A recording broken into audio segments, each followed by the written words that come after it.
Shutuma zinazidi kutolewa na viongozi mbalimbali wa serikali kuhusiana na ghasia ambazo zilizuka eneo la Garissa kufuatia mauaji ya maafisa watatu wa jeshi na watu ambao wasiojulikana. Kidole cha lawama kimeelekezwa maafisa wa KDF kwa kuwashambulia raia wasio na hatia na uharibifu wa mali. Mwanahabari Sofia Chinyezi na taarifa hiyo.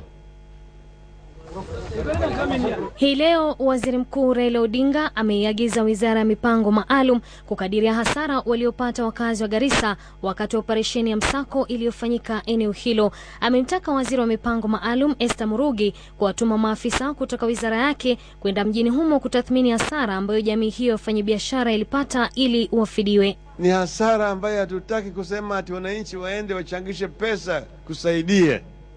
Manake najua wale ambao walihusika. Hii serikali mpaka iangalie vilivyo. Raila pia aliwatembelea majeruhi wa ghasia hizo waliolazwa katika hospitali kuu ya mkoa wa Garissa, ambapo aliwaeleza wakazi kwa serikali imeanzisha uchunguzi kufuatia kisa hicho.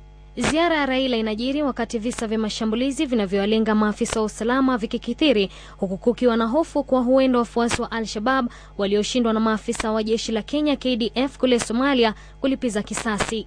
Wakati huo huo, mbunge wa Dugis Aden Duale amewalaumu KDF kwa kukiuka kipengee cha 241 cha katiba mpya kinachotoa maelekezo ya jinsi jeshi linapaswa kutekeleza shughuli zao iliyopitishwa na bunge mwezi mmoja uliopita. Duale ameilaumu KDF kwa kuiba shilingi milioni 10 na kuharibu mali. They came here, they used the gun to break the safe. They took 10 million shillings and we have the documentation. They banned raw material worth of 20 million here. Haya yanajiri siku moja tu baada ya maafisa wa polisi kufanikiwa kumuua mshukiwa mmoja ugaidi baada ya ufyatulianaji mkali wa risasi. Katika kisa hicho walinasa bunduki moja aina ya AK-47 na risasi 20.